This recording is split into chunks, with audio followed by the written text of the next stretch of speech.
वंदे श्री गुरु श्री ज्योत पद कमलं श्री गुरु वैष्णवांश्च श्री रूपम शाग्रजातं शागान रघुनाथान्वितं तम सजीवं साद्वैतं सावधूतं परिजनसहितं श्री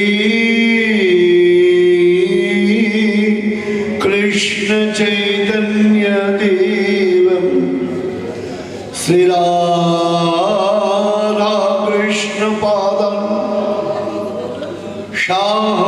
शाहबाललितां विशाखां नितांश्च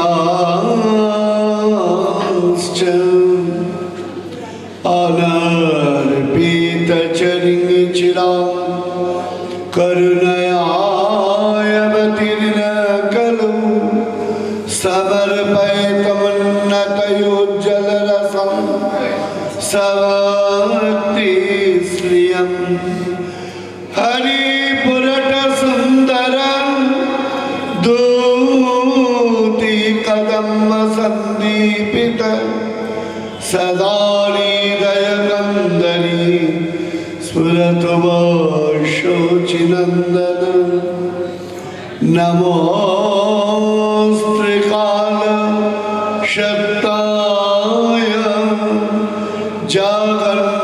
जगन्नाथसुताय च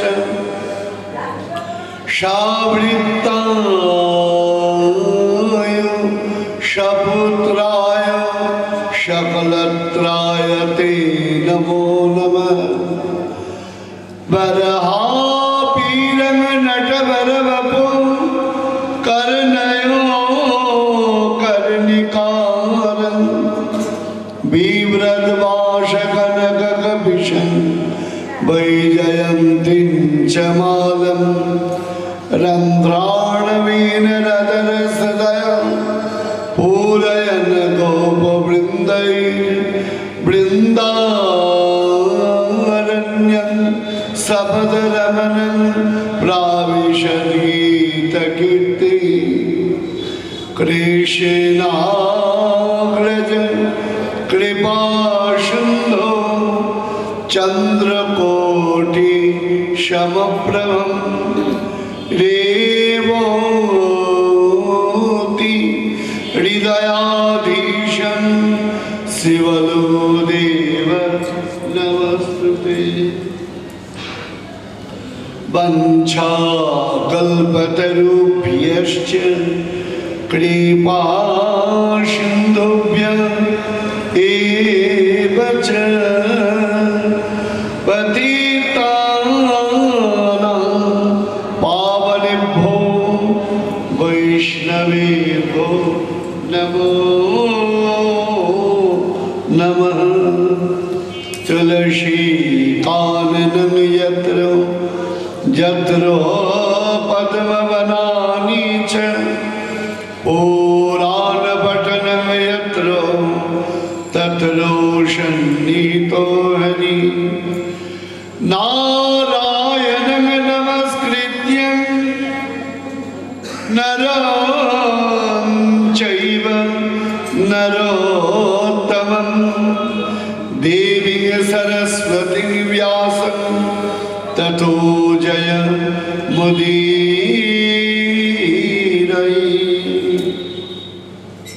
जा प्रव्रजन्तं मनुपेतमपीतकृत्यं दैपायन विरह कातरो आजुहाव पुत्रेति तन्मयतया तरवोऽभिनेदु स्त्वं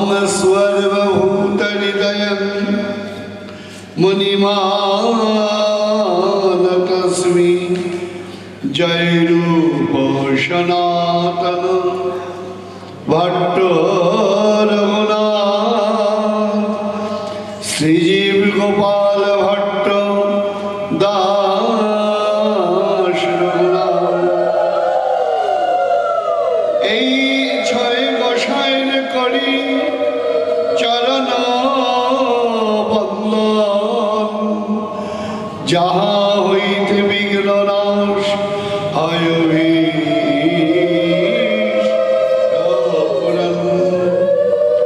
ভক্ত গোষ্ঠী সহিতে আমার প্রাণ গৌর গোবিন্দ জয় জয়। শুনিলে আমার প্রাণ গৌর গোবিন্দ।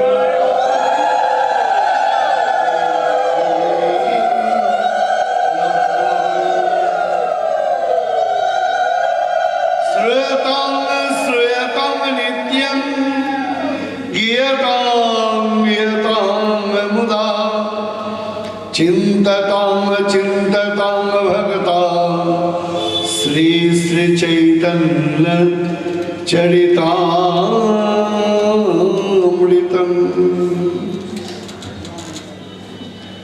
শ্রী শ্রী চৈতন্য চরিতামৃতম শ্রূয়তাম। শ্রী শ্রী চৈতন্য চরিতামৃতম গীয়তাম। শ্রী শ্রী চৈতন্য চরিতামৃতম চিন্ততাম ভক্তাম।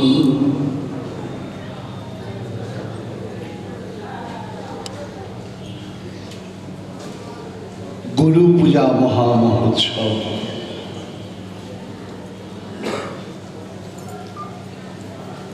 কালের কঠিন বাধা অতিক্রম করে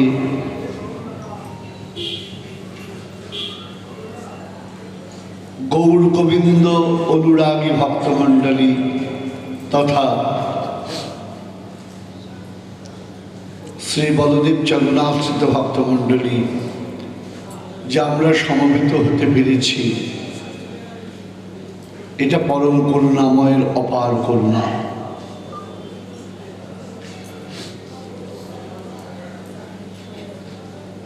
দেখতে দেখতে গুরু পূজা মহামহোৎসব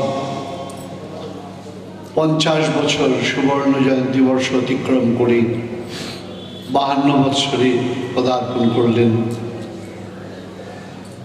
এর মধ্যে আমরা হারিয়ে ফেললাম এই গুরু পূজা মহামহোৎসবের এই বীজ যার হাতে রোপিত,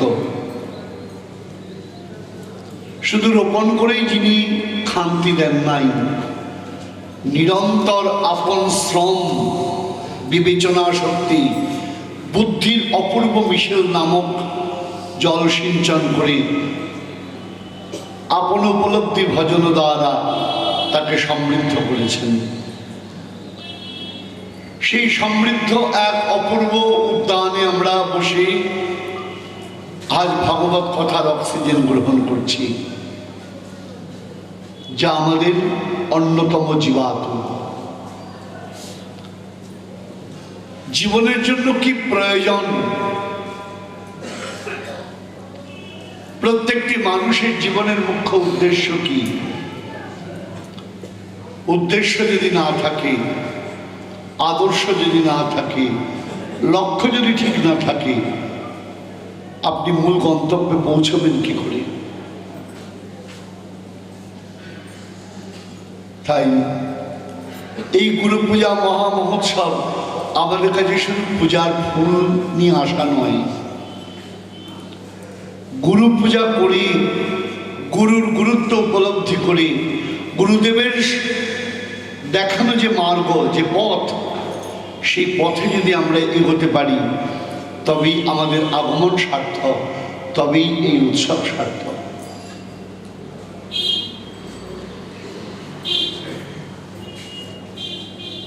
প্রভুপাদের হাত ধরে আজ থেকে প্রায় 27 কি 28 বছর আগে আমার প্রথম ভগবত কথা বলতে এই মঞ্চে আসা। তারপর দেখতে দেখতে কতগুলো বছর পার হয়ে গেল। বলদেবের প্রাণপ্রিয় সন্তানদের নিকটে পেলেই যেন এক অন্যরকম আনন্দের উদ্বেলতায় চিত্ত উপলব্ধির এক চূড়ান্ত শিখরে গমন করে, যে শিখরের শিকড়টা প্রভুপাদের দ্বারাই প্রথিত হয়ে রয়েছে। তাই শিখরে পৌঁছনে অহংকার নয়, শিখরের দিকে তাকাতে হবে। যে শিখরের দিকে তাকাতে পারবে না, সে বেশি দিন শিখরে থাকতে পারবে না।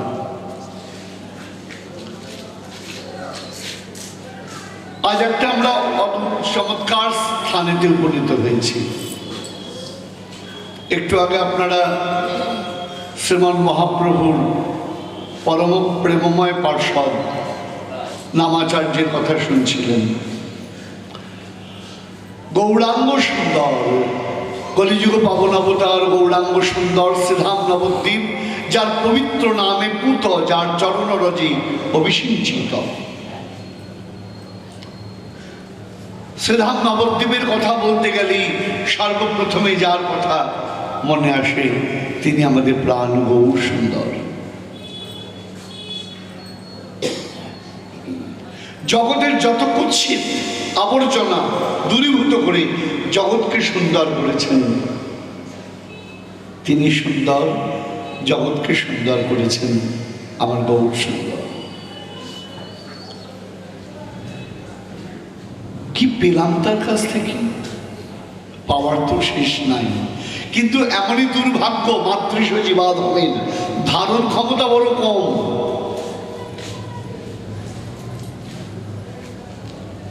ধারণ ক্ষমতা যদি কম থাকে তাহলে গন্ডগোল। একই ক্রেডিট কার্ড ব্যাংক এক একজনকে এক এক রকম লিমিট দেয়, তাই না? কাউকে লিমিট দিয়েছে তুমি 30,000 টাকার বেশি শপিং করতে পারবে না।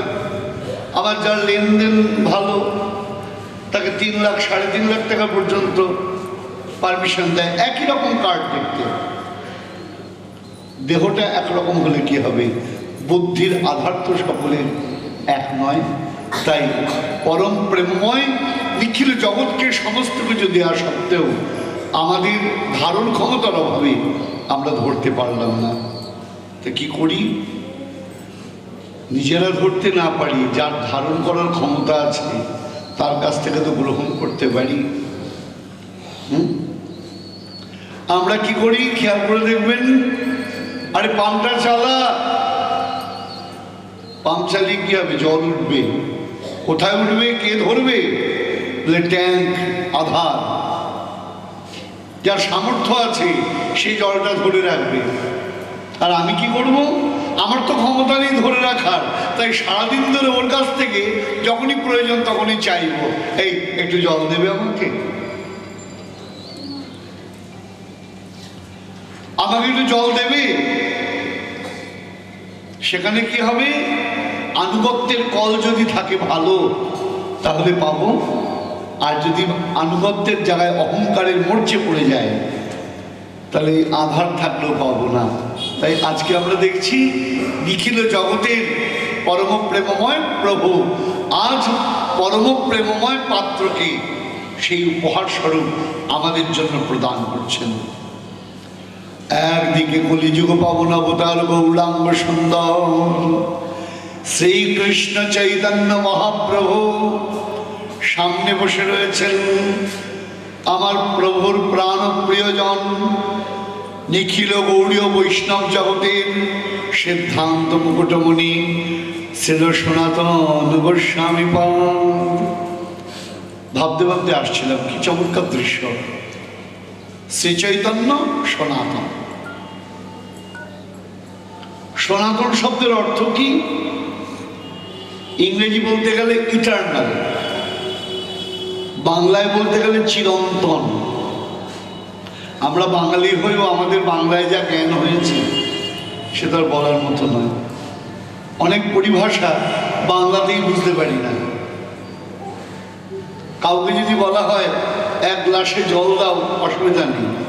কাউকে যদি বলা হয় ভৃঙ্গারে করে দাও, খুঁজে পাবে না। ভৃঙ্গার হচ্ছে গ্লাসের বাংলা কথাটা আর কি।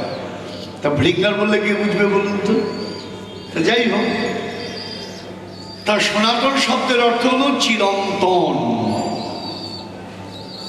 চিরকালীন। খেয়াল রাখবেন, আমাদের ধর্মটার নাম কিন্তু হিন্দু ধর্ম নয়, নাম কি? সনাতন ধর্ম। সনাতন শব্দের অর্থ চিরন্তন।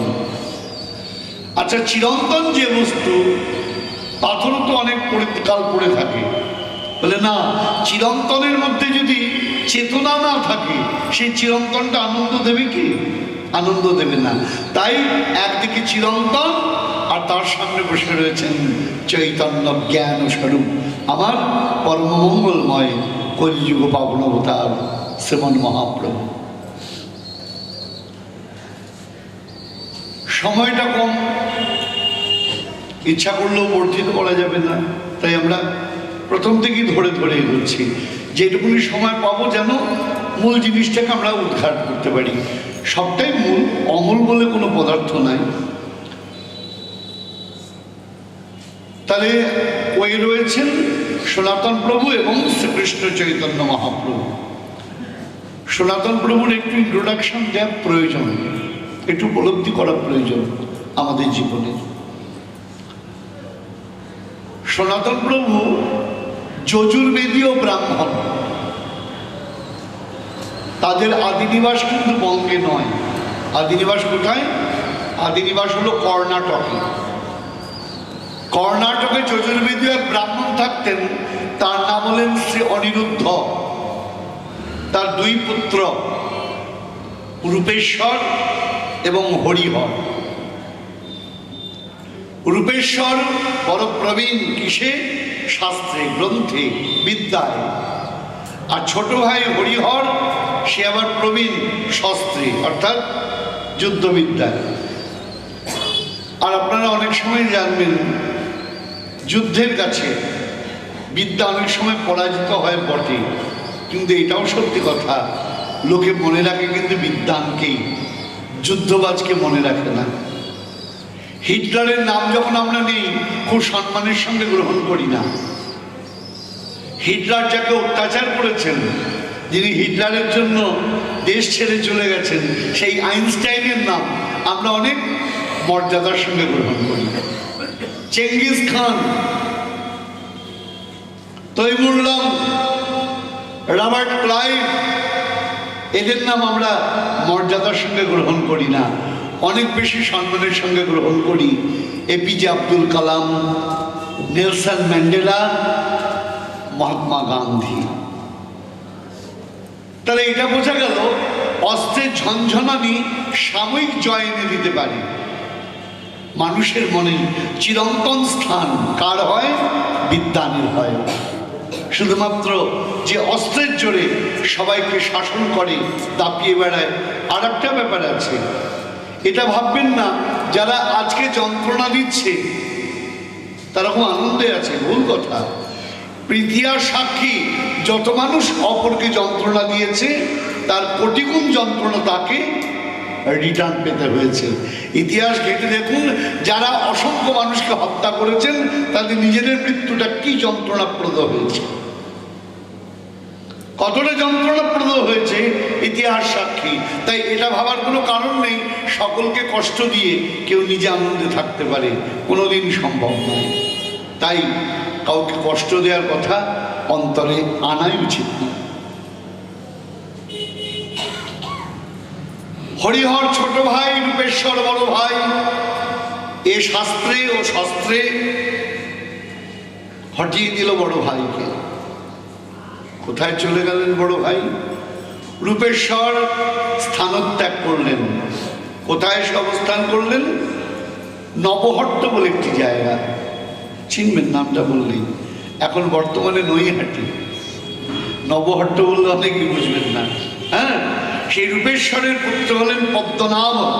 তিনি বিবাহ করলেন রমা দেবীকে। তাদের 5 পুত্র হলেন পুরুষোত্তম, জগন্নাথ, নারায়ণ, মুরারি এবং মুকুন্দ। কয় পুত্র হলো? 5 পুত্র।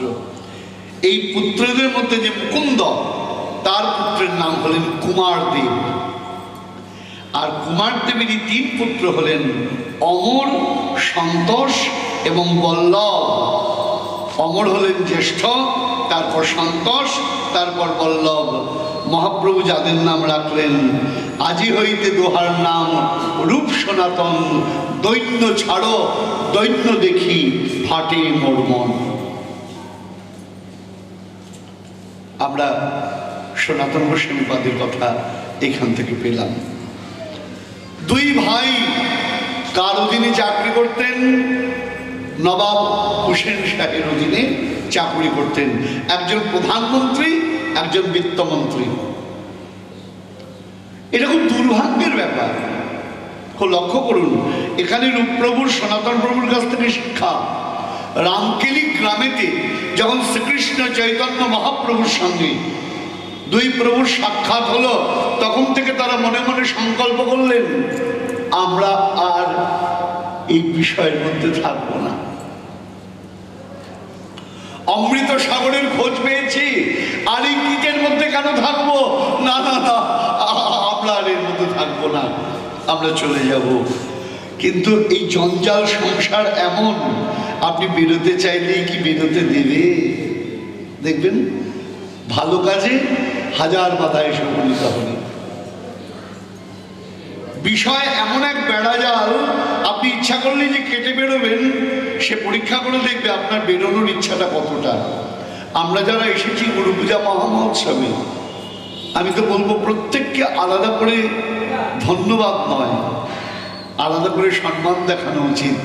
এই পরিস্থিতির মধ্যেও আমরা ছুটে আসতে পেরেছি গুরু পূজাতে, আমরা গুরুদেব সকাশে, যেখান থেকে চিত্ত উপলব্ধির এক সংজাত নবীকরণ হৃদয়তে শুরু করবে।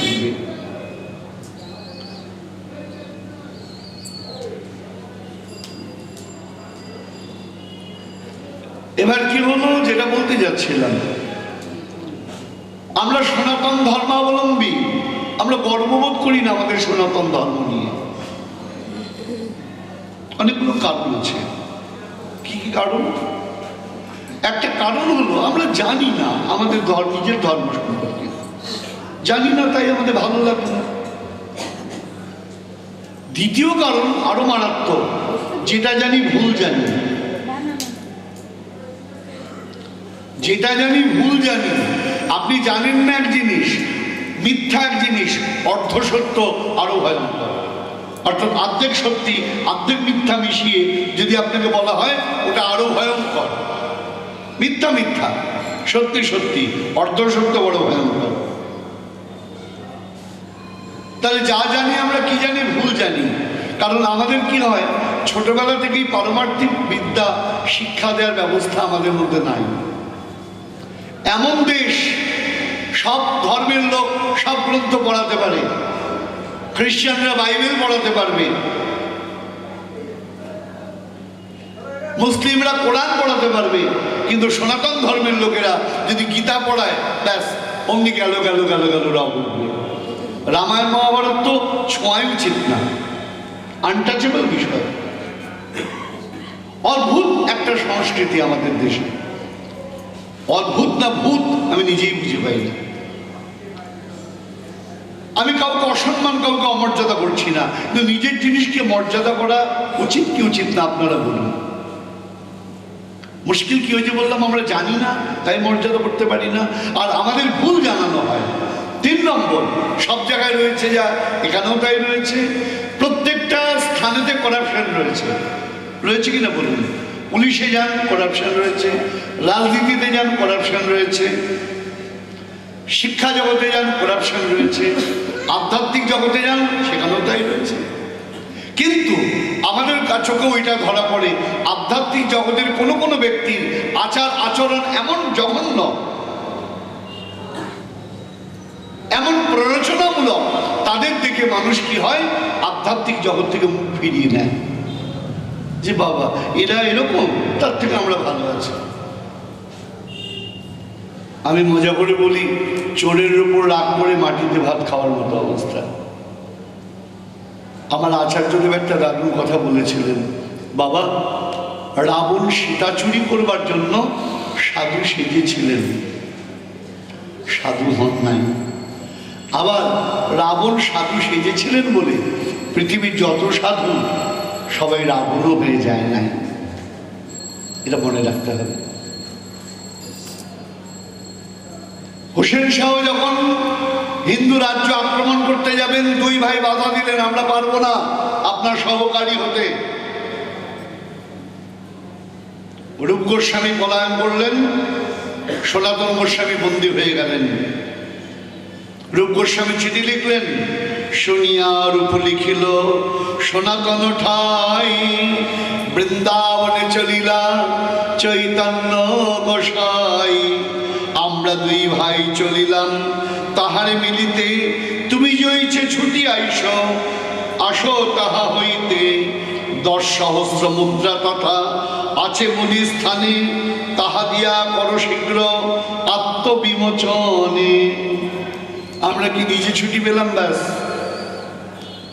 রূপ গোস্বামী নিজে বেরিয়ে এলেন, সনাতন গোস্বামী বাদ যেন বেরোতে পারেন তার জন্য কি করলেন, একজনের কাছে 10 সহস্র মুদ্রা রাখলেন। ভাবুন, আজকের কথা নয়, কতদিন আগের কথা। 10,000 মুদ্রা, 10,000 টাকা। বর্তমানে কত মূল্য হতে পারে? মলত্যাগবৎ পরিত্যাগ করেছেন। মলত্যাগ করবার পর যেমন কারোর মধ্যে অনুতাপ হয় না, তেমনি বিষয় ত্যাগ করবার পর তাদের মধ্যে কোনো অনুতাপ নেই, পরিত্যাগ করলেন। গোস্বামীপাদ, সনাতন গোস্বামীপাদ সেই অর্থ দিয়ে, উৎকোচ দিয়ে সেখান থেকে বেরিয়ে এলেন প্রহরীদের যে তোমরা আমাকে মুক্তি দাও। বলবে আমি গঙ্গায় লাফ দিয়ে পড়ে গিয়েছি, আমি মরে গিয়েছি, কারণ তোমাদের চিন্তা নেই, আমি এই দেশে আর থাকবো না। সোজা চললেন আমার গৌর সুন্দরের কাছে, যেখানে শ্রীকৃষ্ণ চৈতন্য মহাপ্রভু আমার রয়েছেন, জগতের বড় কার্য করাবেন আমার শ্রীরূপ প্রভু সনাতন প্রভুকে দিয়ে। সেখানে উপনীত হলেন। আজকে আমরা কি দেখলাম? একদিকে শ্রীকৃষ্ণ চৈতন্য মহাপ্রভু, একদিকে সনাতন প্রভু বসে রয়েছেন। সনাতন প্রভু কি বলছেন খেয়াল করে দেখুন। সাধ্য সাধন তত্ত্ব পুছিতে না জানি, কৃপা করি সব তত্ত্ব কহত আপনি। প্রভু, সাধ্য সাধন তত্ত্ব তুমি কৃপা করে বর্ণনা করো। মহাপ্রভু কি বললেন? সত্তত্ত্ব জানো তোমার নাহিতা পত্রয়, কৃষ্ণ শক্তি ধরো তুমি জানো তত্ত্ব ভাব। জানি দার্ঢ লাগে বুঝে সাধু স্বভাব। শ্রীকৃষ্ণ চৈতন্য মহাপ্রভু বলছেন তুমি তো সব জানো, তা জানলেও জিজ্ঞাসা করছেন কেন? দেখুন ব্যাপার আছে। সনাতন প্রভু বলছেন প্রভু তুমি তো আমাকে দিয়ে সেবা করাবে, জগৎকে আমি তোমার উপদেশাবলী দেব, আমি তো জানি, কিন্তু এই যে উপদেশাবলী দেব লোকে মান্য করবে কেন? তোমার কথার সঙ্গে যদি সাযুজ্যপূর্ণ হয় বাক্য তবেই মান্য করবেন, মনে রাখবেন। তাই যে কোনো বই পড়ে আজকাল ব্যাখ্যা দিতে আরম্ভ করে দেয়, বলে না যে কোনো গ্রন্থের বাক্য গ্রহণ করা যাবে না। শাস্ত্র উল্লেখ করে দিয়েছেন কয়েকটা গ্রন্থের কথা, কি কি? বেদ প্রমাণম, শ্রুতায় প্রমাণম, ধর্মর্থ যুক্তম বচনম প্রমাণম, যস্য প্রমাণম না ভবেৎ প্রমাণম, কষ্টস্য বচনম প্রমাণম পূর্জা। যে কোনো একটা বই ধরে বললো, আপনি বইটা আরম্ভ করে দিলাম, বলে তা বললে হবে না। বেচালাম খেলাপাত্র, অমুকরাম তলাপাত্র কি লিখেছে তা বললে হবে না, প্রমাণ গ্রন্থ হতে হবে। শাস্ত্র বলতে কাকে বলা হচ্ছে? বলছেন বেদ প্রমাণম, বেদ প্রমাণ, শ্রুতায় প্রমাণম, শ্রুতি প্রমাণ।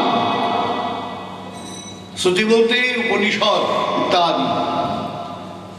ধর্মার্থ যুক্তম বচনম প্রমাণম, তার সঙ্গে মিলবে তোমার কথা, এমন কথাই আমি গ্রহণ করব। যদি তার সঙ্গে, শাস্ত্রের সঙ্গে, পুরাণের সঙ্গে কথা না মেলে সেই বাক্য কখনো গ্রহণ করা যাবে না। আর আমাদের গণ্ডগোল কি বাবা, যেখানে পাঠে বসলাম, বাবা হ্যাঁ যে কইল, আরে হ্যাঁ কইল, কইল তো কইল, অমুকে যে বললো, আরে অমুকে যে বললো, কি বললো বলো? লোকে যে বলে আরে লোকটাকে ধরে আনো, আর লোক খুঁজে পাই না। এই জিনিসটা আমাদের মাথা থেকে পরিষ্কার করে ফেলতে হবে। যে কোনো জিনিস শুনলে পরে হইচই করার কোনো প্রয়োজন নাই। আমাকে বুঝতে হবে আদত সেটা হইচই করার মতো বিষয় কিনা। এখানে বলছেন যে কোনো গ্রন্থ নয়, শাস্ত্র উল্লেখ করে দিয়েছেন।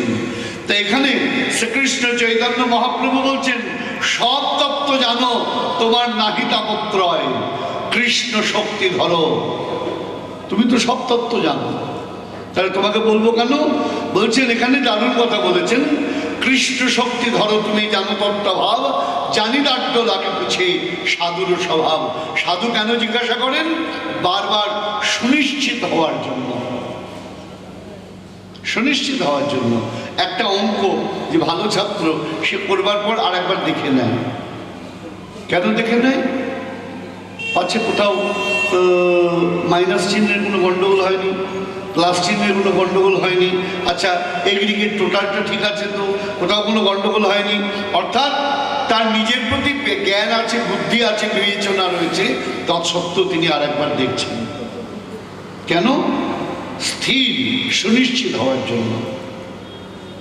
তা আজকে আমরা দেখব সনাতন গোস্বামীকে মহাপ্রভু কি বলছেন। প্রথমে কি বললেন? দারুণ কথা বললেন প্রভু। প্রথমে আমাদের কথা বললেন, জীবের কথা বললেন।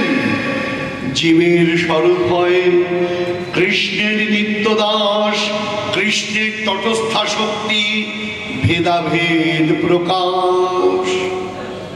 এই জায়গাটা খুব গুরুত্বপূর্ণ বাবা। কি বলছেন? জীবের স্বরূপ হয় নিত্য কৃষ্ণ দাস। চৈতন্য মহাপ্রভু বললেন এই জগতে যত জীব আছে, যত প্রাণী আছে, সবার একটাই আইডেন্টিফিকেশন। বলে কি করে হলো? আপনি বললেই হবে। বুঝলেন? দেখুন এখানে একটা ব্যাপার আছে। আপনি মানুন না মানুন, আপনি জানুন বা না জানুন, যেটা ঘটনা সেটা ঘটনা, আপনি নাই জানতে পারেন। আজকে হরপা বানেতে উত্তরাখণ্ডে আমরা যেখানে বসে এখন ভগবত কথা বলছি, আর এক জায়গায় ধ্বংসের এক বিরাট খেলা চলছে,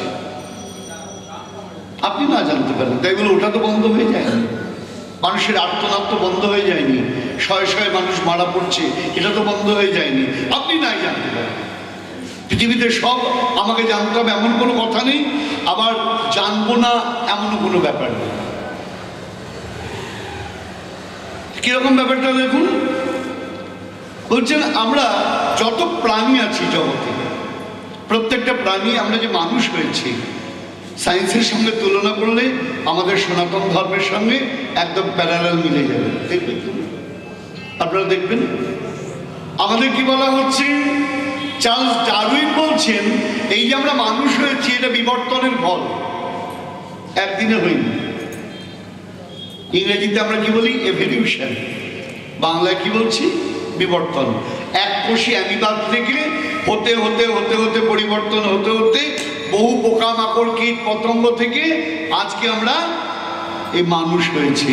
সনাতন ধর্ম তাই বলছেন, 84 লক্ষ জনই পরিভ্রমণ করে তবে তুমি নরদেহ লাভ করেছ। কি প্রথমে কি ছিলে? বলছেন 84 লক্ষ জনই, যোগ করে নিন। বলছেন 9 লক্ষ বার জন্ম নিয়েছি আমরা জলজ প্রাণী, 20 লক্ষ স্থাবর উদ্ভিদ গাছ, 11 লক্ষ কৃমিকীট আদি, 10 লক্ষ বার পক্ষী, 30 লক্ষ বার পশু, আর 4 লক্ষ বার মানুষ। টোটাল যোগ করে হলো 84 লক্ষ জনই। আমাকে একজন প্রশ্ন করছে, আচ্ছা প্রভু এই 84 লক্ষ জনই যে হিসাবটা দিলেন, এটা তো 83 লক্ষ হতে পারে, 83 লক্ষ 7,922 হতে পারে, তা হতে পারে। তাহলে কি করে বললেন 84 লক্ষ জনই? তাহলে বেশ, আপনাকে একটা কথা জিজ্ঞাসা করি, আপনি উত্তর দিন। হ্যাঁ বলুন। পৃথিবীটা তৈরি হয়েছে কি করে? সবাই বলছে কি সূর্য বিরাট একটা নক্ষত্র, তার পাশ দিয়ে আর একটা নক্ষত্র। কি বাবা এটা পড়েছি তো আমরা নাকি? তার পাশ দিয়ে আর একটা নক্ষত্র যাচ্ছিল, আপনি দেখেছেন? কেউ ছিলেন তখন ওখানে? হ্যাঁ, কি করে জানলেন আপনি? অনুমান। আর একটা নক্ষত্র পাশ দিয়ে যাচ্ছিল, সূর্যের থেকে খানিকটা খাবলা মেরে বেরিয়ে এলো, তারপর সন্দেশের মতো পিস পিস করে 9টা গ্রহ হয়ে গেল। কেউ তো দেখিনি আমরা ওটা, ওই ঘটনাক্রম। তাহলে মঙ্গলের সঙ্গে পৃথিবীর দূরত্ব, বুধের সঙ্গে দূরত্ব, বৃহস্পতির দূরত্ব, যে পিস করেছিল তার ছুরিতে গন্ডগোল ছিল, বৃহস্পতিটা বিরাট বড় হয়ে গেল, একটা গ্রহ ছোট হয়ে গেল, তার পিসে গন্ডগোল হয়েছে। এটা ঝগড়া করতে হবে তার সাথে, যে আমাদের পৃথিবীটা যদি বৃহস্পতির মতো বড় হতো আর একটু আমরা মজ মস্তি করতে পারতাম, এটা ছোট হয়ে গেছে আপনি। তো ব্যাপারটা হচ্ছে আমরা বিশ্বাস রেখেছি কাদের প্রতি? সায়েন্টিস্ট, বিজ্ঞানীদের প্রতি, যে তারা যা বলছেন তাদের ভাবনার চূড়ান্ত শিখরে গিয়ে বলছেন তারা সত্য বলছেন, কারণ আমাদের মিথ্যা বলে তাদের কোনো লাভ নাই। ঠিক তেমনি সনাতন ধর্মের যারা শাস্ত্রাচার্যগণ, এই বিশ্বাস তাদের প্রতি রাখতে হবে, তারা এগুলো বলে তাদের কোনো আলাদা লাভ নাই। তারা জগতের কল্যাণের জন্য এই বাক্যগুলো জগৎকে এনে দিয়েছেন। সুতরাং এই প্রতীতি যদি না রাখা যায় তাহলে কিন্তু গণ্ডগোলের ব্যাপার। আমি এই কথাটা কেন বললাম? আজকের যুগের ছেলে মেয়েদের জন্য, যারা পাঠ শুনছেন, শুনতে গিয়ে রাস্তায় বাইরে বেরিয়ে বলবেন ধুর এসব বাজে কথা, এসব গল্প কথা, এগুলো আবার হয় নাকি? তারা আমার যুক্তিটাকে খণ্ডন করুন দয়া করে, যেটা আমি বললাম। তাহলে কি হলো? 84 লক্ষ জনই পরিভ্রমণ করলাম আমরা, ওই মানুষ হয়ে জন্ম নিলাম। এখানে কি বলছেন? জীবের স্বরূপ হয় নিত্য কৃষ্ণ দাস। প্রত্যেক জীবের স্বরূপ কৃষ্ণ দাস। তাহলে আমি রতন নই, আপনি শ্যামল নন, ও বিমল নয়, ও অমুক নয়। বলে না, নয় তো। কেন? বলে কেন? বলে না লোকে, আরে রাম কমলবাবু কোথায়? আরে দূর, উনি 3 বছর আগে চলে গেছেন। আরে কোথায় গেলেন? আরে জায়গা মতো গেছে, নাই উনি। পাশের বাড়ির আর বলিস না, সকালবেলা বিমল চলে গেল রে। আরে বিমল চলে গেল? আরে কালকে বাজার করতে দেখলাম, আর বলিস না, হার্ট অ্যাটাক হয়ে বিমল তখন শুয়ে রয়েছে হাসপাতালে। দলে দলে লোক বিমল, বাবা কারোর নাম বিমল হলে রাগটা করে না, আমি আমার নামও বলেছি।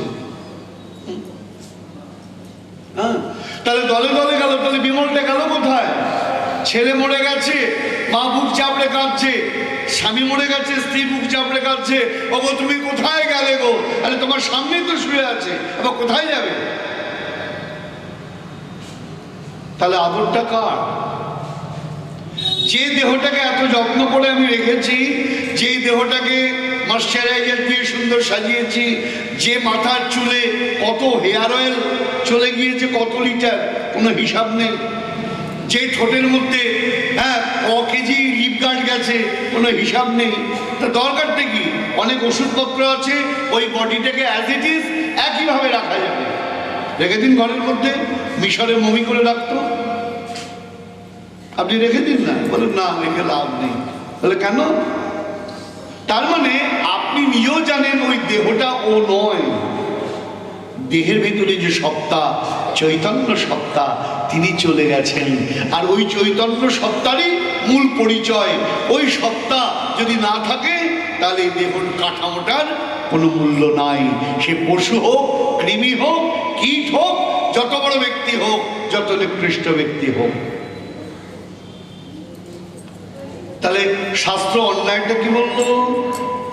শাস্ত্র এটাই বললো যে আমাদের, বলছেন তাহলে এই যে বাইরের যে আমাদের রূপ, সেটা কি? বলছেন মানুষের দুটো ভাব, একটা স্বরূপগত ভাব, একটি আগন্তুক ভাব। স্বরূপগত ভাব কোনটা? প্রভু যেটা বলছেন মনে পড়ে আপনাদের? রাজসভায়, রাজসভা বলতে যুধিষ্ঠিরের রাজসভায়। কোথায়? ইন্দ্রপ্রস্থে সবাই বসে রয়েছেন। আপনারা জানেন শিশুপালের গণ্ড ভগবান শ্রী গোবিন্দ দ্বিখণ্ডিত করলেন, শিশুপালের আত্মা কৃষ্ণচরণে মিলে গেল। রাজা যুধিষ্ঠির দেবর্ষি নারদকে অবাক হয়ে জিজ্ঞাসা করলেন, যে শিশুপাল এতদিন গোবিন্দকে এত গালাগাল করলো, হ্যাঁ, গোবিন্দকে এত গালাগাল করলো, তা সেই তার আত্মা গোবিন্দচরণ পেল কি করে? আমাদের তো একটাই পরিচয়, আলাদা করে ব্যাপার নয়। শিশুপালের কথা মনে পড়ে গেল। কোন একটা ঘটনায় আমি ডিপ্রেসড হয়ে গিয়েছিলাম, তা আমারই প্রিয়জন আমাকে দারুণ করে বললেন যে পৃথিবীতে ডিপ্রেশনের কোনো জায়গা নাই। বহু মানুষকে বহু মানুষ দুর্ভাগ্য বলেছেন, তাতে চিন্তা করারও কোনো কারণ নাই। স্বামী বিবেকানন্দকে নিবেদিতার সঙ্গে নিয়ে তার চরিত্র হননের চেষ্টা করা হয়েছে, আপনারা জানেন, তাতে তার চরিত্রে কোনোদিন কালিমা লাগে নাই। আমার নিতাই চাঁদকে এই নবদ্বীপের মুখে রাস্তার মধ্যে কি করা হয়েছে, মাথায় কি করেছে, মাথা ফাটিয়ে দিয়েছেন। প্রভু তাও তাকে কোলে নিয়েছেন, তার অমর্যাদা হয় নাই।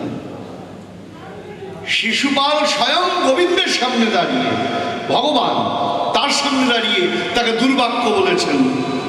তা আমরা সাধারণ মানুষ, তা আমাদের লোকে দু একটা কথা বলবে, এতে বিচলিত হওয়ার কি আছে? আসলে আমরা একেবারেই সাধারণ, তাই ধারণ ক্ষমতা নাই। ধারণ ক্ষমতা নেই বলে আমরা অধৈর্য হয়ে যাই।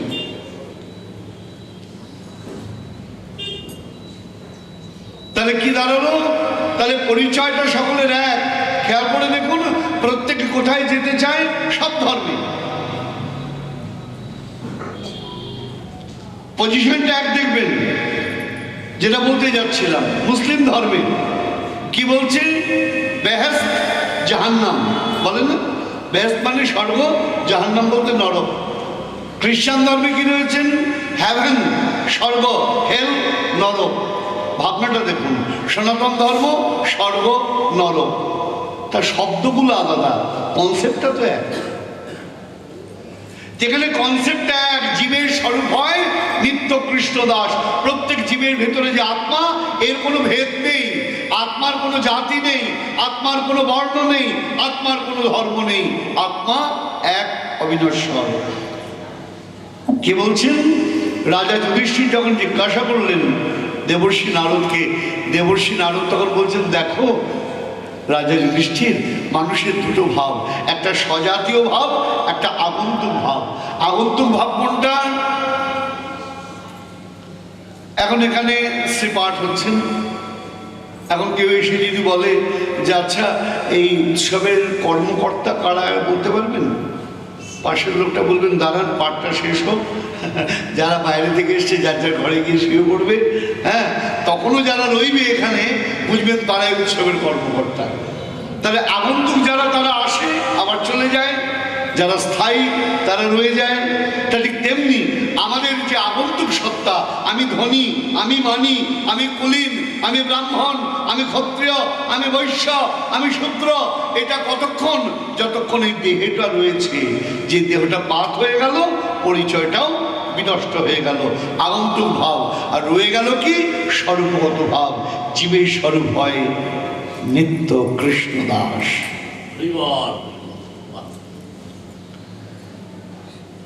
যেদিন থেকে আপনি ভারতবর্ষে জন্মালেন, আপনি ভারতবর্ষের নাগরিক, অস্বীকার করে যাবে? ভারতবর্ষে আপনি যেই জন্মালেন সেই মাত্র আপনি ভারতবর্ষের নাগরিক। তাহলে আলাদা করে ভোটার কার্ড করার প্রয়োজন দেখুন। আলাদা করে ভোটার কার্ড, আধার কার্ড করার প্রয়োজন কি? হ্যাঁ, মানে ভোটার কার্ড কেন করলাম? 18 বছর বয়স হয়েছে, রাষ্ট্র বলল এতদিনে তোমার বুদ্ধিটা পেকেছে, তোমার বুদ্ধিটা পরিপক্ক হয়েছে, তাই তোমার যে বুদ্ধি পরিপক্ক হয়েছে তাই জন্য তোমাকে কার্ড দেওয়া হলো। এখন তুমি বুঝতে পারবে রাষ্ট্রের হিত আর অহিত কিসে হয়। ঠিক তেমনি আমরাও যেদিন থেকে জন্মগ্রহণ করেছি সেই দিন থেকে কৃষ্ণদাস। যখন আমরা দীক্ষা গ্রহণ করলাম তখন আমরা ভোটার কার্ড পেলাম। হ্যাঁ, ভোটার কার্ড পেলাম, এতদিনে বিবেচনা হয়েছে। কেউ কেউ সারা জীবনে ভোটার কার্ড না করলে আমার কি করা হচ্ছে, ওটা আমায় দোষ দেবে। তাকে ঠকতে হবে, এয়ারপোর্টে গিয়ে অসুবিধা পড়বে, হ্যাঁ, বিমানে যেতে গিয়ে, ট্রেনে যেতে গিয়ে বিপদে পড়বে, কার্ড দেখাতে পারবেন না, বলে আমি তো এদেশেই জন্মেছি, এদেশেই নাগরিক, মুখে বললে হবে না, কাজে দেখান। আপনি যে ভালো মানুষ, আপনি যে সুন্দর মানুষ, আপনার ব্যবহারে পরিচয়, আপনার কথায় পরিচয়, আপনার জীবনযাত্রায় পরিচয়, আপনার ভজনে পরিচয়, আপনার সাধনে পরিচয়। একটা পাঠে বলেছিলাম একটা কথা, যে সন্তান শুধু গর্ভের হলে হবে না, সন্তানকে গর্বের হতে হবে। ভারতবর্ষে জন্ম নিলাম, ভারতবর্ষে নাগরিক হলাম, তা বললে হবে না, সুনাগরিক হতে হবে। ঠিক তেমনি জগতে এলাম কৃষ্ণদাস বটে, কিন্তু এই উপলব্ধিটা হৃদয়েতে রাখতে হবে। যার এই উপলব্ধি হৃদয়েতে নাই, তার কিসের কৃষ্ণদাস, কিসের সংসারের দাস, তার তো কোনো বোধই নাই। হ্যাঁ, ঠিক তেমনি সন্তান হলে হবে না, আগে বলেছি, কিন্তু গর্ভ থেকে সবাই জন্ম নেয়। কুকুর বিড়াল তারাও গর্ভ থেকে জন্ম নেয়, শুধু গর্ভ থেকে নিলে হবে না, গর্বের হতে হবে। ঠিক তেমনি এই জগতে এলে হবে না, এই লেখাটা পড়ে নেবে কাল থেকে। আমার এক ছেলে লিখে দিয়েছে, এটা পড়ে নিতে হবে। হ্যাঁ, জয় নিতে। এবার কি হলো, তা প্রভু বলছেন তাহলে জীবের স্বরূপ হয় নিত্য কৃষ্ণদাস। ওরে বাবা, এত আওয়াজ হলে তো হবে না। হ্যাঁ, ভালো হচ্ছে। আগে ছিল রাতে মশা দিনে মাছি, এই নিয়ে বেঁচে আছে। রাতে মশা দিনে মাছি, আর এখন রাতেও দিনেও বলে কি, মাছি নয়, মোবাইল। হ্যাঁ, বাথরুমে যেতে দেয় না শান্তি করে। যাই হোক, তা বলছেন কৃষ্ণের তটস্থ শক্তি ভেদাভেদ প্রকাশ। কৃষ্ণের তটস্থ শক্তিকে আমরা, তাহলে আমরা অন্য কেউ নই। ওই যে ভারতবর্ষে জন্ম মানে ভারতবর্ষের নাগরিক, তেমনি কৃষ্ণদাস মানে আমরা কৃষ্ণের শক্তি, তটস্থা শক্তি। এই তটস্থা শক্তি কিরকম একটু বলি আপনাদের কাছে। চৈতন্য চরিতামৃত বলছেন, সূর্যাংশ কিরণ জ্বলছে, অগ্নি জ্বালা চয়, স্বাভাবিক কৃষ্ণের 3 শক্তি হয়।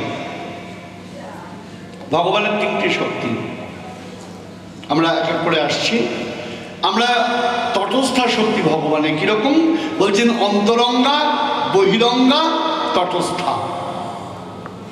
এই তটস্থা শক্তি বলতে কিরকম একটু খেয়াল করে দেখুন। এখানে আবার বলছেন চমৎকার করে শ্রীমান মহাপ্রভু বলছেন, ভগবানের 3টে শক্তি, চিৎ শক্তি, জীব শক্তি আর মায়া শক্তি। কৃষ্ণের স্বাভাবিক 3 শক্তি পরিণতি, চিৎ শক্তি, জীব শক্তি আর মায়া শক্তি। তাহলে আমরা কটা শক্তি পেলাম? অন্তরঙ্গা, বহিরঙ্গা, তটস্থা, চিৎ শক্তি, জীব শক্তি, মায়া শক্তি। বলে ভগবানেরই 3টে শক্তি, তাহলে আলাদা নাম কেন? সব জায়গায় এক শক্তি দেখা যায় না। বলে এটা আবার কিরকম? সূর্যের আলো সব জায়গায় একভাবে পড়ে? বলুন না, একরকম পড়ে না। সূর্যের আলোটা তাই বলে নেই, আলোটা ওর ভেতরেই রয়েছে, সব জায়গায় সমান পড়ছে না, অবস্থান অনুযায়ী পার্থক্য। সুমেরু কুমেরুতে সেইভাবে আলো পড়ে না, সারা বছর বরফ থাকে। আমাদের এখানে এই ঠান্ডাতেই আমরা কেঁপে গেছি 10 ডিগ্রি 11 ডিগ্রিতে। আর 3-7 আগে কানাডায় ফোন করলাম, বাবা তোরা কেমন আছিস? বলছে বাবা ঠান্ডাটা একটু কমেছে। তাহলে কত? বলে -20। শুনে তো আমি চেয়ার থেকে পড়ে যাচ্ছিলাম। ঠান্ডা কমেছে তাই বলছে -20। তাহলে সব জায়গাতে একরকম হচ্ছে না, তাপের ব্যত্যয় হচ্ছে। বলে কি করে হয়?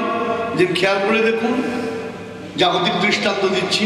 বিরাট কোহলি যখন খেলার মাঠে থাকে তখন হাতে শক্তি বোঝা যায়, দম করে মারলো, একদম রকেটের মতো বল কোথায় চলে গেল বাবা?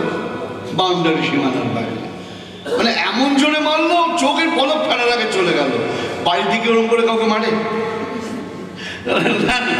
ওরম করে বাড়িতে যদি কাউকে দিয়েছে তার পিঠ একদম জয়নিকায় হয়ে যাবে।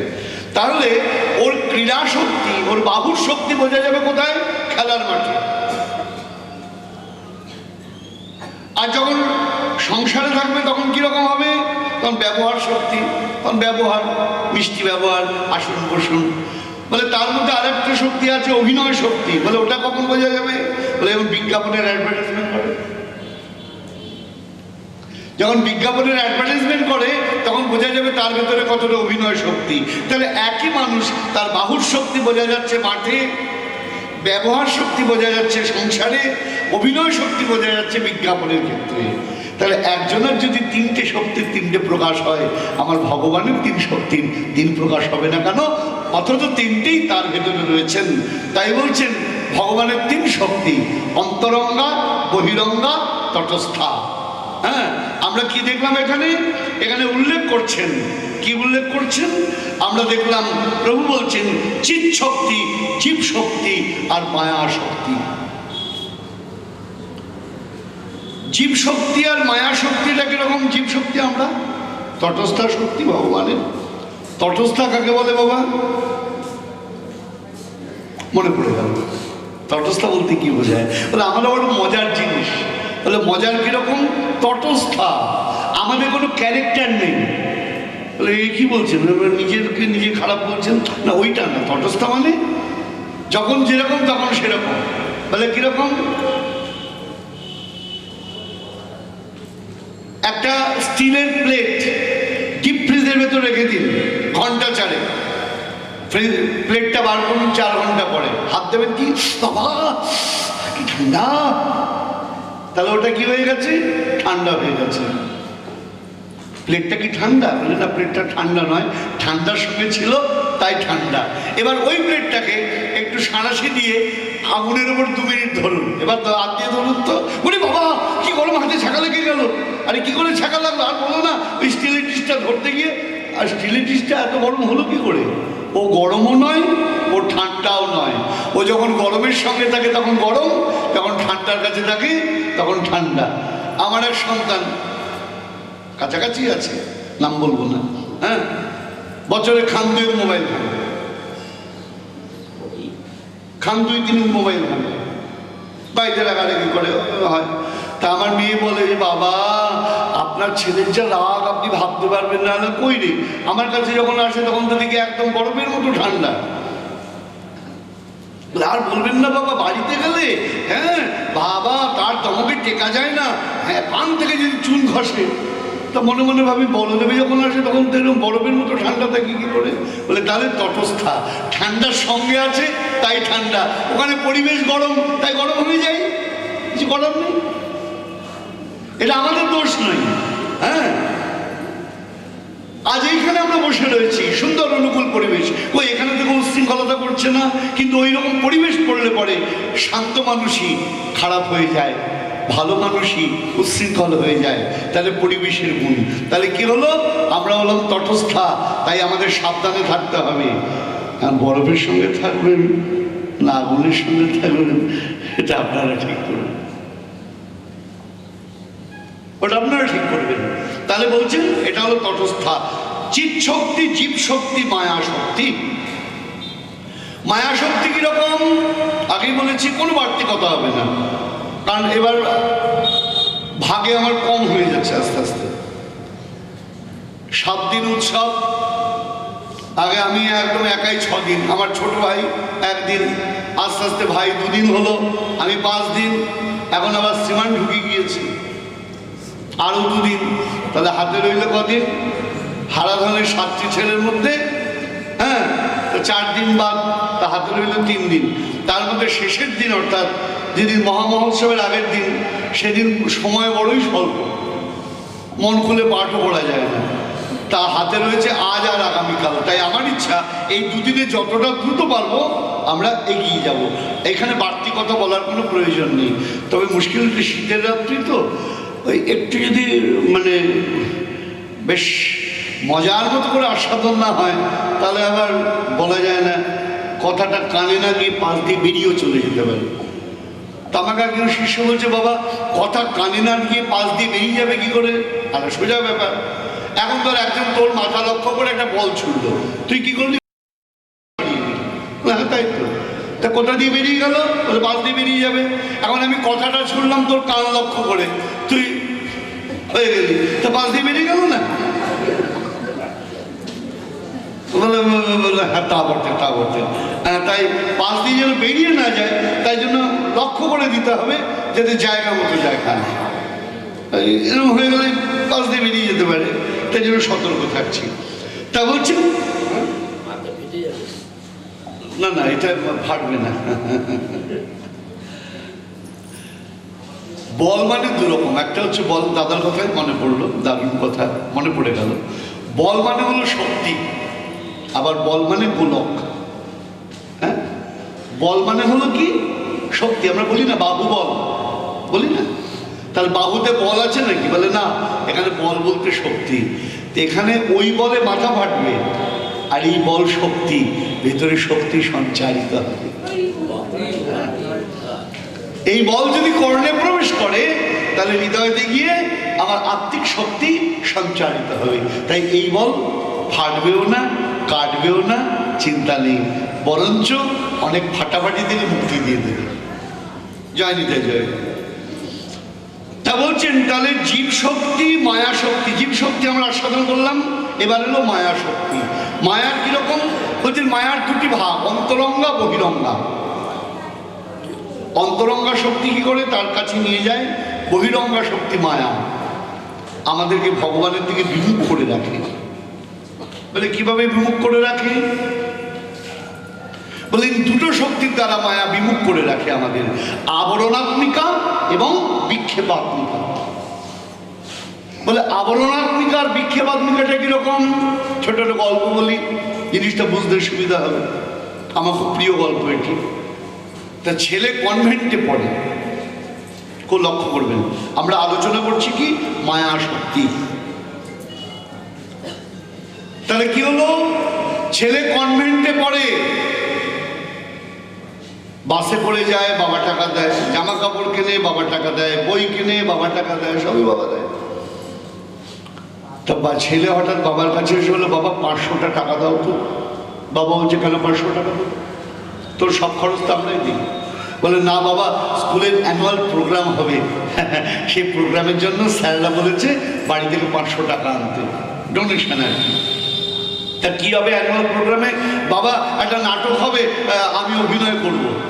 বাবা মনে মনে ভাবলো, ছেলে যখন অভিনয় করবে টাকাটা দেওয়াই যায় নাকি?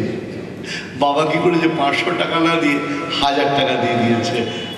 বলে যা, 1000 টাকা দিলাম, তোকে যেন ভালো রোল দেয়। বাবা তুমি যাবে না? সে কি কথা, তুই করবি অভিনয়, আমি যাবো না, তা কখনো হয়? তো বাবাকে দুটো কার্ড দিয়েছেন। অভিনয়ের দিন যেদিন নাটক হচ্ছে, বাবা মা একদম ফার্স্ট রোতে প্রথম সারিতে বসে অভিনয় দেখছেন। আর নাটক আর্ধেক হয়ে গেল, বাবা ছেলেকে আর খুঁজে পায় না। বাবা মনে মনে ভাবছে 1000 টাকাই বোধ হয় আমার জলে গেল। গিন্নিকে বলছেন, ও গিন্নি, একদম ইঙ্গিত বলছে, কথা তো বলা যাবে না, কই? উনি দিয়ে কুটো দিচ্ছে বারবার করে। গিন্নি বলছেন, ওই তো। আরে কোথায়? আরে ওই তো রাজা সেজেছে, ওটাই তো আমার খোকা। ও আচ্ছা আচ্ছা আচ্ছা আচ্ছা, রাজা সেজেছে। আরে বুঝতে পারছি না তো। তাহলে কি করে বুঝবে? দাড়ি, ও পাগড়ি, হাতে লাঠি, আবরণাত্মিকা, দেহের আবরণ আমাদের। ধনী মানি কুলীন, আমরা নিজেদের পরিচয়টা নিজেরাই হারিয়ে ফেলেছি। আবরণাত্মিকা চলে যাচ্ছে না। তাই কে লোকটা ওই পরিচয়ের আড়ালে হারিয়ে গেছে, তেমনি কৃষ্ণদাস এইটা আমাদের বাহ্যিক পরিচয়ের আড়ালে যেমন করে হারিয়ে যায়। আবরণাত্মিকা। বিক্ষেপাত্মিকা কি? বলে লোকে নয় না বুঝতে পারে, তুমি তো বুঝতে পারো। বলে না, মাথা গন্ডগোল হয়ে গিয়েছে। ওই যে ছেলেটা কি হয়েছে, তাহলে আবরণাত্মিকা। কি শিখলাম আমরা বাবা? ওপরের আবরণ থেকে আমরা ভুলে যাচ্ছি, আমরা চিনতে পারছি না। দ্বিতীয় হলো বিক্ষেপাত্মিকা। সেটা কি জিনিস? ছেলে অভিনয় করছে, ছেলেটা রোগা করে আর কি। দেখবেন স্কুলে কলেজে আমি রোগা ছিলাম বলে আমার খেয়াল আছে, গায়ে অতটা জোর ছিল না, এসে মাথায় চাটি মেরে চলে যেত, ও এসে ধাক্কা দিয়ে চলে যেত, ওই সামনের বেঞ্চে বসে ঠেলা দিয়ে পাশ দিয়ে সরিয়ে দিত, গায়ে জোর কম, আর ওদের সঙ্গে পাল্লা দিয়ে যেতাম না। তা ছেলেটা রোগা, আজকে সেজেছে রাজা, আজকে ওর কথা সবাই শুনছে। ভারী চেহারা সেও শুনছে, লম্বা চেহারা সেও শুনছে।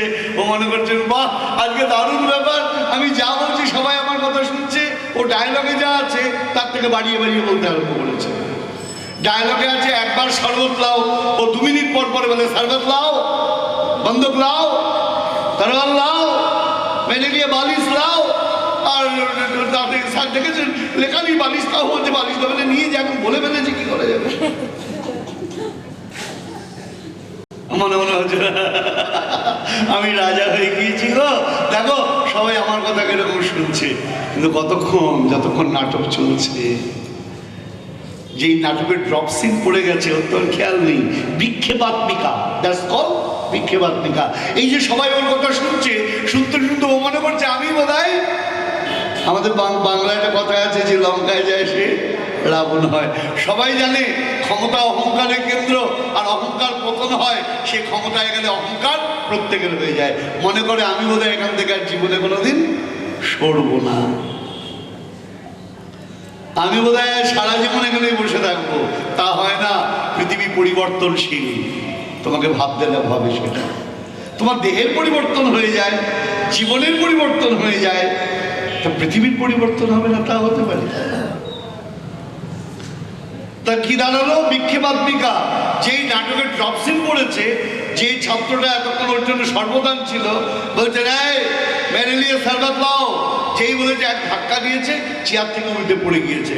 বলে এই শোন, এতক্ষণ নাটক চলছিল, তুই রাজা আমরা সেপাই, এখন নাটক শেষ, তুইও যা আমিও তা। জীবনের নাটক যখন শেষ হবে, বিক্ষেপাত্মিকা যখন শেষ হয়ে যাবে, তখন আপনিও যা আমিও তাই। জীবের স্বরূপ হয় নিত্য কৃষ্ণ দাস।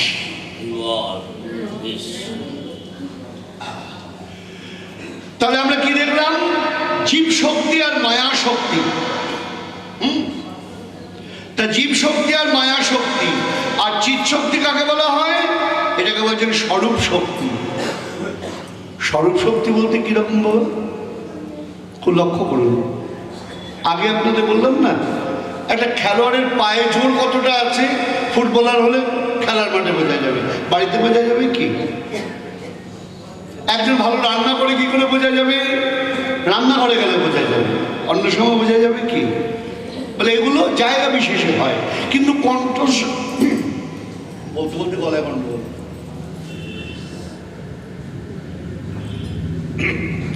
কিন্তু কণ্ঠস্বর এটা তো আপনার পরিবর্তন হয় না। আপনি যখন যেখানে যান কণ্ঠস্বর সেই রকমই থাকে। আপনার চেহারা, আপনার মুখের যে হেয়ারস্টাইল পরিবর্তন হয়, চোখ মুখটা চেঞ্জ করতে পারবেন না, যেখানে যাচ্ছে সেখানে রয়েছে। বলছেন ভগবানের যে শক্তি স্বরূপের সঙ্গে সতত সংযুক্ত, তার নাম কি? স্বরূপ শক্তি। এই শক্তি দিয়ে কি করেন ভগবান? বলছেন এই শক্তি দিয়ে কি করেন? এই স্বরূপ শক্তি দিয়ে ভগবান আপন লীলা প্রকাশ করেন। তাই এখানে কি বলছেন? কৃষ্ণের স্বাভাবিক তিন শক্তি পরিণতি, চিৎ শক্তি, জীব শক্তি আর মায়া শক্তি। কে বলছেন? আজকে মজার ব্যাপার, স্বয়ং শ্রীকৃষ্ণ জীবকে কৃষ্ণ চৈতন্য দেওয়ার জন্য, চেতনা দেওয়ার জন্য কৃষ্ণ চৈতন্য নাম ধরে কৃষ্ণের কথা কৃষ্ণ বলছেন। শ্রীমদ্ ভাগবত যার জন্য উল্লেখ করেছেন, কৃষ্ণ বর্ণান্তি সা কৃষ্ণং সঙ্গ পাঙ্গাস্ত্র পার্শ্বদম। ও জগৎ দেখো দেখো, কৃষ্ণ বর্ণম বলতে কৃষ্ণ বর্ণয়তি যশ, কৃষ্ণ বর্ণম, যিনি যে কৃষ্ণ হয়ে কৃষ্ণ বর্ণনা করছেন তিনি তো কৃষ্ণ বর্ণ। যিনি নিজে কৃষ্ণ হয়ে কৃষ্ণ কথা বলছেন। বর্ণ বলতে কি হয় বাবা? বর্ণ বলতে দুটো হয়, একটা রং আর একটা কি? অক্ষর। খেয়াল করে দেখুন, বীর হনুমান যখন সীতা দেবীর কাছে গেলেন, প্রথম সীতা দেবী বললেন তুমি যে আমার প্রভুর অনুচর, কি করে বুঝবো? তখন প্রভু রামচন্দ্রের একটা আংটি সীতা দেবী নিয়ে তাকে দিলেন। শুধু ভক্তমণ্ডলী, আপনারা বলবেন সত্যি মিথ্যা আমি জানি না, কি বলবেন জানি না। এবার ওই অঙ্গুরীয়কটা দেখার সৌভাগ্য হয়েছিল। অঙ্গুরীয়কটা রয়েছে আপনার জায়গাটার নাম কি বলবো? না, মানালিতে যাওয়ার সময় আমরা যখন মানালি যাচ্ছি, মাঝখানে একটা জায়গা পড়েছিল, সেই জায়গায় অনেকেই জানেন না, একটা খোঁজ করতে হয় বা নেটে টেটে খোঁজ করবেন। তা আমরা গিয়েছিলাম, সেখানে আমাদের দেখিয়েছিলেন প্রভুর অঙ্গুরীয়টা। হ্যাঁ, ওটা ওই মানে অযোধ্যা থেকে উপহার স্বরূপ ওই রাজা এনেছিলেন। তারপরে মন্দিরেতে ওইটা সেইভাবে পূজা হচ্ছেন প্রভুর সঙ্গে সঙ্গে। হ্যাঁ, আংটি ওরকম, আংটি ওরকম, তবে আংটি অবশ্যই মাপটা মানে চমৎকার। তা কথাটা হচ্ছে, এবার আপনি বলবেন যে ওটা যে ওনারই আংটি তার কি প্রমাণ, সেটা আপনার ব্যাপার, ওটা আপনার ব্যাপার। হ্যাঁ, ওটা যে ওনার নয় আগে প্রমাণ করুন, তারপর ওটা ওনার, তার প্রমাণ করার ব্যাপার আছে। আমার বাবা প্রভু বলছিলেন, আগে যারা বলে ঈশ্বর নেই তার আগে প্রমাণ করুন নেই, তারপর আমি প্রমাণ করবো আছে কি নেই। কারণ এই সবার মধ্যে যদি বলা হয় কমলবাবু কেউ আছে, তাহলে আপনাকে খুঁজতে হবে। আপনি সভা ঘেটে বললেন না, এই সভায় কমলবাবু বলে কেউ নেই, তা খুঁজে দেখতে হবে আপনাকে। আপনি না খুঁজে বলে দিলেন কমলবাবু নেই, তা বললে তো চলবে না। তা যে বলছে আছে, সে খুঁজেছে, পেয়েছে, তাই বলছে আছে। ঠিক তেমনি যারা পরমেশ্বরকে উপলব্ধি করেছেন, জেনেছেন, তারা বলছেন আছেন। শুধু ভক্তমণ্ডলী, সবচেয়ে দুঃখ এই কথাটা সনাতন ধর্মের লোকেদের মুখ থেকে বেশি শোনা যায়। হ্যাঁ, আমি বলেছিলাম একজনকে, ট্রেনে আলোচনা হচ্ছিল আমার ইউনিভার্সিটি লাইফের কথা। হ্যাঁ, বলছেন পৃথিবীটা আপনি আপনি চলছে। আমি বলছি বলেন কি মশাই, এটা ঠেলা গাড়ি আপনি আপনি চলে না, আর পৃথিবীটা আপনি আপনি চলছে। একটা সুই আপনা আপনি তৈরি হয় না, তা পৃথিবীটা আপনি আপনি তৈরি হয়ে গেল। বলছেন তাহলে যে তৈরি করছে, যে চালাচ্ছে, তাকে দেখা যায় না কেন? আলাম, আপনি তো রোজ ট্রেনে চলেন, যে ট্রেন চালায় তাকে দেখেছেন কোনোদিন? বলে না তো, উঠি নামি ট্রেন আলাকে দেখবো কি করে? ওকে দেখতে গেলে হাঁটতে হাঁটতে সেই ফার্স্ট কম্পার্টমেন্টে যেতে হবে, তারপর দেখা যাবে ট্রেনের ড্রাইভারকে। তাহলে বুঝুন, একটা ট্রেন চালায় তাকে দেখার জন্য যদি এতটা হেঁটে ফার্স্ট কম্পার্টমেন্টে যেতে হয়, তাহলে যে জগৎ চালায় তাকে দেখার জন্য কতটা হাঁটতে হবে? একটা ট্রেন চালায় তাকে দেখার জন্য আপনি বলছেন ট্রেন থেকে নেমে হাঁটতে হাঁটতে একদম ইঞ্জিন ফার্স্ট কম্পার্টমেন্টে যেতে হবে, তবে তাকে দেখতে পাবো, না গেলে দেখতে পাবো না। তা একটা ট্রেন চালায় দেখার জন্য যদি অতটা হাঁটতে হয়, তাহলে যে জগৎ চালায় বাবা, তার জন্য তুমি হাঁটবে না, এমনি পেয়ে যাবে। তা যারা পেয়েছেন তারা হেঁটেছেন, আজ সনাতন গোস্বামী হাঁটছেন, এমনি এমনি মদন মোহন পান নাই, এমনি মেমনি রূপ গোস্বামী শ্রী গোবিন্দ পান নাই, গোপাল ভট্টপাদ এমনি এমনি রাধারমন পান নাই। মনে রাখতে হবে, হরিদাস স্বামী এমনি এমনি বাঁকে বিহারী পান নাই। এগুলো কেউ তৈরি করে দেয়নি, বিগ্রহগুলো স্বয়ম্ভূ বিগ্রহ। আপনি উপলব্ধি করতে পারলেন, না পারলেন আপনার দুর্ভাগ্য, তাতে ইতিহাস কখনো পাল্টে যাবে না। শ্যামানন্দ প্রভু শ্যামসুন্দর বিগ্রহ কি করে পেলেন? তারা উপলব্ধি দিয়ে ওই ভজনের শিখরে তারা পৌঁছেছেন, তাই তারা উপলব্ধি করেছেন। আমি কানাডায় গিয়েছি, নায়াগ্রা জলপ্রপাত দেখেছি, আপনি যেতে পারেননি, দেখেননি, আপনি ছবি দেখছেন, আপনাকে ছবি দেখে সন্তুষ্ট থাকতে হবে। তো তারা সাক্ষাৎ ভগবত লীলা দর্শন করেছেন, আর আমরা গ্রন্থে পড়ে উপলব্ধি করার চেষ্টা করতে হবে। কিছু করার নেই, এখানে ক্যাপাসিটি যার আছে সে পাবে, যার ক্যাপাসিটি নেই সে পাবে কি করে? তার শুধু ভক্তমণ্ডলী, তাই বলছেন এখানে চিৎ শক্তি, জীব শক্তি আর মায়া শক্তি। কি বলছেন? আমার পরমানন্দময় ভগবান কি বলছেন? আজ শ্রীকৃষ্ণ চৈতন্য মহাপ্রভু বলছেন, শোনো সনাতন, এই জীবের এত কষ্ট কেন জানো? জীবের এত কষ্ট, এই স্বরূপ শক্তিটা সে ভুলে গেছে। আপন স্বরূপ ভুলে যাওয়ার জন্য তার আজ এই দুরবস্থা হলো। কৃষ্ণ ভুলে সেই জীব অনাদি বহির্মুখ, অতএব মায়াকারে দেয় সংসার দুঃখ। এরপরে প্রভু অনেক কথা বলতে আরম্ভ করলেন। প্রভু বলছেন, শোনো, শাস্ত্র গুরু আত্মরূপে আপনা জানান, কৃষ্ণ মোর প্রভু তাতা জীবের হয়ে জ্ঞান। বেদ শাস্ত্র কহে সম্বন্ধ অবিধেয় প্রয়োজন, কৃষ্ণ প্রাপ্য সম্বন্ধ ভক্তি প্রাপ্তের সাধন। অবিধেয় নাম ভক্তি প্রেম প্রয়োজন, পুরুষার্থ শিরোমণি প্রেম মহাধন। আমি ল্যাপ করলাম একটু। সনাতন গোস্বামী কি জানতে চাইতেন? সাধ্য সাধন তত্ত্ব। লোকে বলে দেখুন একটু তত্ত্ব কথা শুনবে না। কাউকে যদি বলা আছে বাবা তত্ত্ব মানে বলো তো, তত্ত্ব মানেটা কি? মনে রাখবেন, তত্ত্ব মানে যে আজকাল কীর্তনের গিয়েছে ঝাঁটা কিভাবে রাখতে হয়, বারুণ কিভাবে রাখতে হয়, সিঁদুর কেন কপালে পড়ে, অমুক কেন অমুক হয়, ওগুলো তত্ত্ব কথা হচ্ছে। আমি মনে মনে হাসি, হায় রে কপাল। হ্যাঁ, তা সে এইরকমই ব্যাপার, কিছু করার নেই এখানে। হ্যাঁ, আই ডোন্ট নো গল্প জানেন তো, আই ডোন্ট নো গল্প জানেন তো, তা আমাদের অবস্থা হচ্ছে সাই। হ্যাঁ, ইংরেজি জানি না, বিচারক হয়ে বসে আছে। হ্যাঁ, সে দুই গ্রামের গল্প এক লাইনে বলে দিই। এই গ্রামের মাস্টার, ওই গ্রামের মাস্টার, কে ভালো প্রতিযোগিতা হলো। এই মাস্টার বললো বলো তো ডিপ্লোরেবল মানে কি? ওই মাস্টার দেখলো এই বাবা একটু ভালো ইংরেজি জানে, পরেরটা আটকে যাবো। বললো অবর্ণনীয়, বলে এখানে আগে আটকে দিতে হবে। বলে তুমি বলো তো আই ডোন্ট নো মানে কি? ও বলে দিল আমি জানি না। গ্রামের লোক মনে করলো বোধহয় জানে না। তা আমাদের অবস্থা হয়েছে তাই, এই জন্য বললাম আই ডোন্ট নো অবস্থা। তা আমরা নিজেরা যেমন সবাই যা বলে তাই মনে করি। তত্ত্ব বলতে কি? শাস্ত্র বলছেন বদন্তি তত্ত্ববিদস্তত্ত্বং যজ্ জ্ঞানমধ্যায়ং ব্রহ্মেতি পরমাত্মেতি ভগবানীতি শব্দতি। তত্ত্ব বলতে কাকে বোঝায়?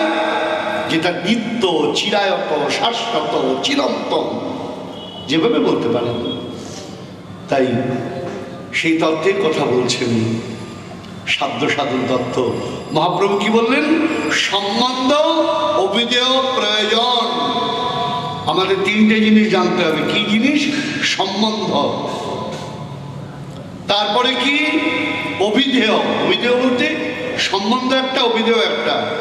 আর জগতে প্রয়োজনটা কি? বলছেন তিনটে কি কি আমরা আস্বাদন করব আজ আর নয়, আবার আগামীকাল। কারণ কৃষ্ণ হরে কৃষ্ণ কৃষ্ণ কৃষ্ণ হরে হরে, হরে রাম রাম রাম হরে হরে, হরে কৃষ্ণ কৃষ্ণ কৃষ্ণ হরে হরে, হরে রাম